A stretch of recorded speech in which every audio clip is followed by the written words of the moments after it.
Hey everyone, welcome to this podcast called Ken Reads, where I can read out your letter that you've shared with me in the hopes that I can better help you understand what the F just happened between you and the last partner you were dating, whether it was in a relationship or a situationship. I look at these experiences from the lens of attachment theory. I don't just come up with thought terminating cliches like, they're just not that into you, or if they wanted to, they would.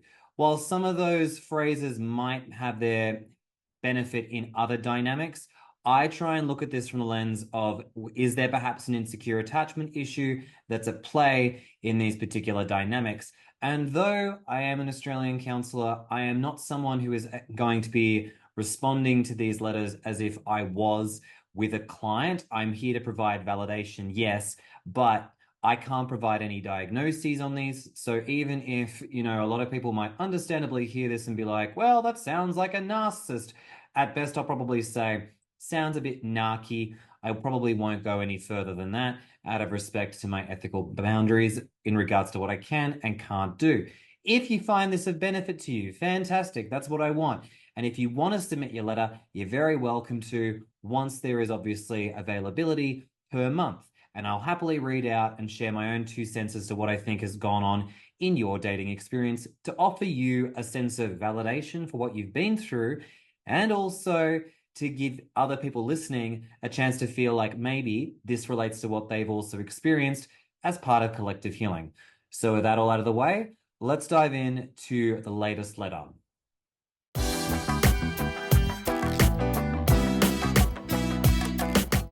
This letter comes from Miranda. Miranda writes, I met Paul on a dating app and we became exclusive about 3 months into dating. He was about 5 years divorced at the time with one child, a 7-year-old son. His ex-wife struggled with alcoholism. Paul also had a dad and a stepdad with alcohol issues. So he'd experienced childhood trauma around divorce and alcoholism. I was single, never married, sober, and not interested in having any children of my own, but was interested in being a stepmom. We seemed to have a lot of values in common around living a healthy lifestyle and being both career and family oriented people. I stated I was looking for a long-term monogamous relationship leading to marriage. He stated he wanted the same, but was not ready for marriage right now, maybe in a few years. I decided I could wait a few years, and so we continued to date. Nothing unreasonable about what's being said here. During the 2 years we dated, we took vacations and I met his family and friends. He met some of my family, but I do have some troubled family relationships that I kept him away from. I've got childhood trauma around domestic violence and narcissism with my parents.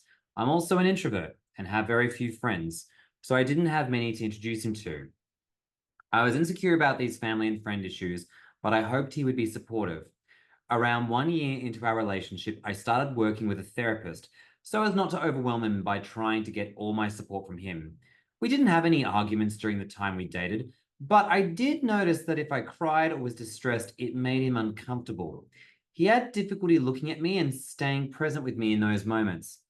Besides that issue, we texted every day and saw each other about once a week. I began to trust that he was a secure figure in my life. Yeah, I can imagine this was probably a sign of things to come. About a year and a half into our relationship, my father passed away. I was in a heightened state of distress, exhaustion, and grief after this. I noticed Paul did not seem to be able to slow down and spend time with me to emotionally support me. He continued to plan events and vacations. I pushed myself to keep up and attend them. In May, we went on a trip to New York City for his birthday. I felt exhausted and disconnected from him much of the weekend. He walked ahead of me, and we were extremely busy going from one event to the next. When we got back, I began crying. I said I wanted to slow down and build a home life together and get married. He said, it's not a race, which felt dismissive. Then he said he'd had to leave for a work issue during the middle of the conversation and we could talk later that night. I texted him, to which he replied the relationship was stressing him out and he needed a break. We continued to text for the next few days and eventually he stopped responding to my texts. About a month later, He sent me a breakup email saying that he was too overwhelmed and stressed in his life to provide me the kind of relationship I deserve. He said he was no longer looking to be in a relationship and needed to work on himself to figure out what he wants. I never saw him in person or talked to him on the phone during the entire breakup process. It's been traumatic, and I'm working through it with a therapist.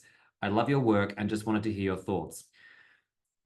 Miranda, I want to start out by saying I'm so sorry that you've been through this because it's one thing to have the death of a family member, particularly a dad, and no, it obviously sounds like this was a very emotionally impactful parting for you too.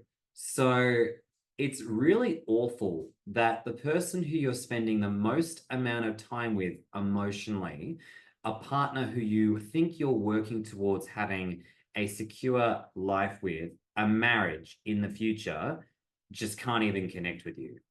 And it's pretty bad because this sort of behavior is demonstrating abandonment, betrayal, and also a keen disinterest. Well, maybe disinterest is not the right word, but repulsion in being able to sit and hold space for your grief, what you're going through, and to attune themselves to what you're experiencing. Doubly traumatic if you've ever been emotionally invalidated as a kid where people wouldn't hold space for you when you were younger. And so I could understand how even before, your father passed away, when you're in therapy, you're working on a lot of your own internal stuff and maybe occasionally wanting to bring it up. I could understand how this has been a situation where you feel like he just couldn't, connect with you. And I could imagine that at the time it might have been like, oh, I guess I'll brush it off. It doesn't seem like a big deal. But I think when you look back at the evidence of this too, it seems like those early clues of how everything unfolded were right there. And to be fair to you, if you've never been in a situation where you're dating someone who I'm going to say definitely sounds like a dismissive avoidant, uh, it can be very jarring to think that that lack of connection is something that's going to be the basis for a breakup in the future. And I will talk about the breakup because that's awful on so many levels. But I want to also state the first paragraph of what you shared about how he'd come, Paul had come from a family with alcohol issues, he'd been someone who's, no stranger to alcoholism in past relationships as well as also his family of origin is really interesting because it definitely seems to me that he's definitely no stranger to trauma. And my heart goes out to anyone who's come from an alcoholic background because alcoholism destroys relationships quicker than quicksand. And it's really quite dangerous for a lot of people to have come from that and not actually go through a form of healing modality like therapy, Alcoholics Anonymous. And I think there's also one for families and children of alcoholics as well too. It has such a profound impact on our psyche. But what I do find very interesting and is also consistent with those who have a very severe avoidant attachment style is he spent 5 years with a previous partner who was a known alcoholic. So, what's really interesting to me is the fact that it seems like he could put up with someone who was probably very abusive to him in that relationship, yet he couldn't even handle what seems like less time with you when you try to get more intimate, which suggests to me he cannot handle intimacy at all. Like it seems like though, getting emotionally entangled, really starting to have to be present for you, yeah, he just couldn't do it. And I do find for some dismissives, I find that a lot of them can feel very overburdened by another person's emotional stuff. And they almost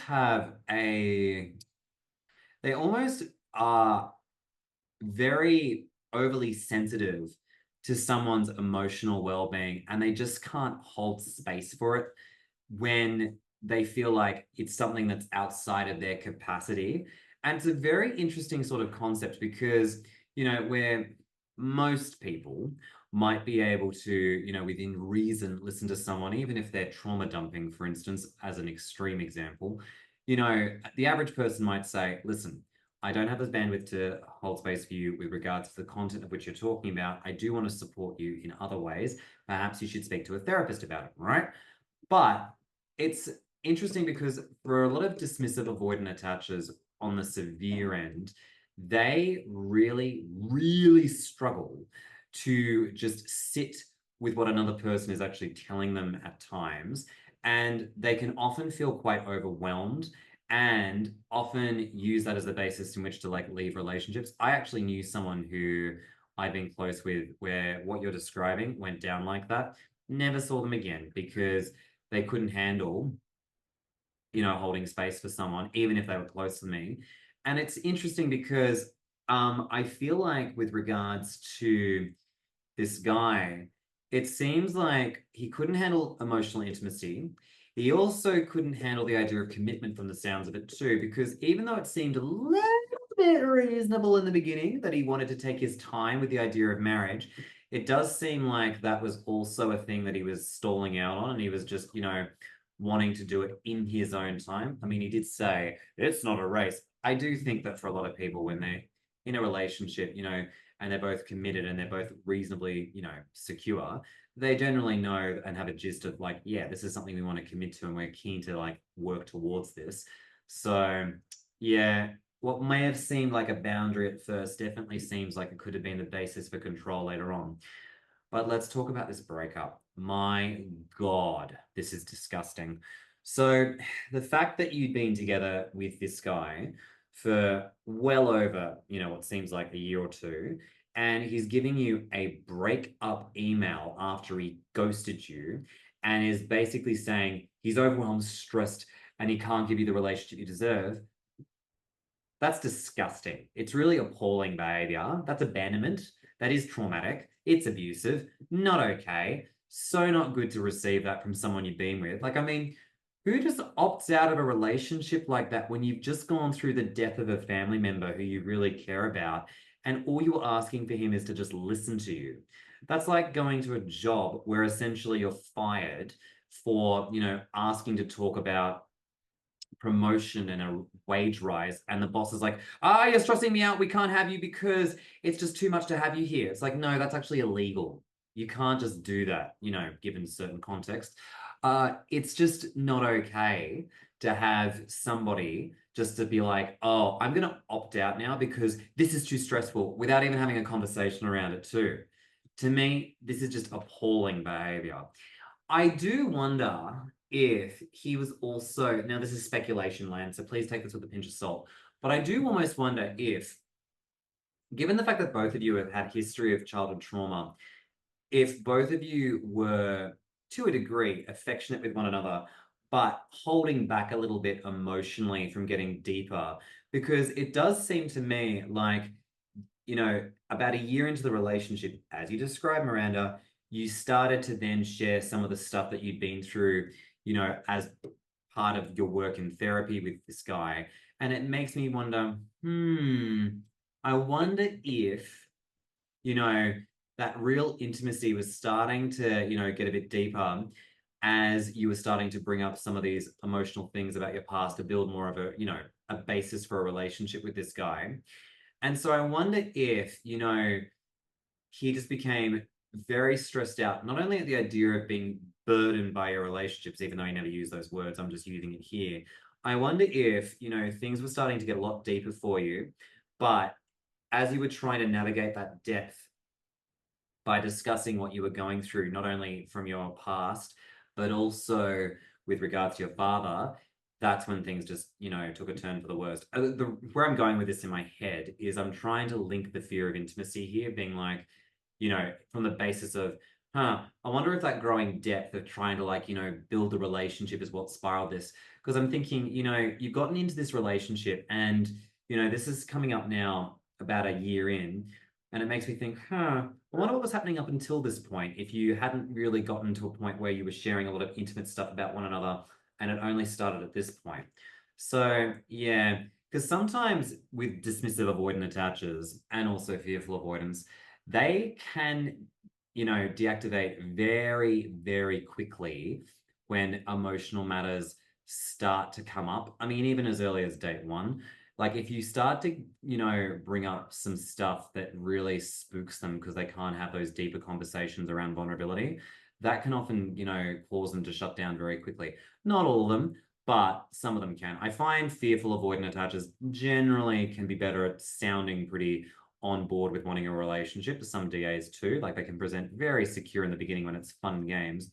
But if you start to get to the more vulnerable things, and we're not talking like faux vulnerability of like, oh, my ex was an alcoholic. I came from a background dictated by narcissistic abuse. Yes, that's your past, and it's good that you want to talk about that. But that descriptor of your history is not vulnerability. Vulnerability is like, hey, I feel XYZ when this happens. I'm feeling these uncomfortable emotions and I wanted to share them with you. And I'm feeling insecure about, how things are going in our relationship. That is where real emotional intimacy starts to find its feet. And we find, psychological and emotional safety. And that's something that can terrify a lot of people with insecure attachment. And I didn't just say avoidant attachment because I know a lot of anxious attachers can have a tendency of fawning and not opening up about their own emotional stuff too, in a, let's just say, direct and assertive way from time to time. Either they overdo it by being very much in their fight response, or they go into their fawn response and just don't bring it up at all. I'm saying that as a recovering fawner, so I know how it goes. In any case, Miranda, I just want to say I'm so sorry that you've been through this because this is horrific, and I'm really sorry that you've had this experience because you didn't deserve it. It's not okay. It seems like there really was, a great start to this relationship, but it does seem to me like Paul, you know, just obviously does not have the capacity or the willingness to actually work on this stuff. And the way he behaved at the end, immature, abusive, re-traumatizing for you, and just so unfair to you, given the fact that you were already going through an awful time, with the passing of your father. And prior to that, we're trying to connect about the emotional stuff you're probably feeling based on the stuff that was going on in therapy. I wouldn't be surprised if you probably did discuss with your therapist how things were going in your relationship as well too prior to all of this, usually because it does come up, every now and then. Like I work with some clients where, we start talking about their past, but occasionally they'll talk to me about intimate partner stuff as well too. And because if you're validating a client and you're actually listening to them, that's when some, subtle cues start coming out where the client will then talk about, oh, actually, I have felt this weird thing about my partner that I've sort of been keeping to myself. And it starts the ball moving where, for me as a clinician, I'm like, okay, that's new information. Let's just hear it out. Nothing to be alarmed at, but it's just one of those things where, I do find clients, people who are dating, generally know more than they often think they do because they pick up on so much information. But usually there can be so much other stuff going on that clouds that. So it is interesting what we're actually receiving, internally from the information on the outside. But sometimes we may, for one reason or another, not have direct access or at times the willingness to just listen to what our body is picking up. So yeah, in any case, Miranda, thank you for this excellent read. And I say excellent not because what you've been through is excellent, but because it's a relatable read. And I've been through a similar situation like this, and it was sucky to lose someone in my life like this. But I just sort of think, not okay behavior. And I wouldn't welcome someone back in my life like that. In saying that, though, I also want to say you had a relationship with Paul. And if you still have strong positive feelings for him, totally get it. Because chances are, you probably thought, as you said, you thought this was going to marriage. So understandably, you might feel as though your future's just been completely kaput out of nowhere and you're still emotionally in the thick of it and holding on to it. So very normal feeling to have. And again, I'm sorry you've gone through this because you don't deserve it. Now, if anyone is interested in submitting a letter for Ken Reads, just as a reminder that I'm not taking any letters at the moment until next month, as I'm just currently getting through the batch of September. With regards to this podcast, if you found that this episode was of help to you, feel free to leave a comment and review it. That means a lot. And I very much look forward to seeing you guys and girls and people in the very next letter reading.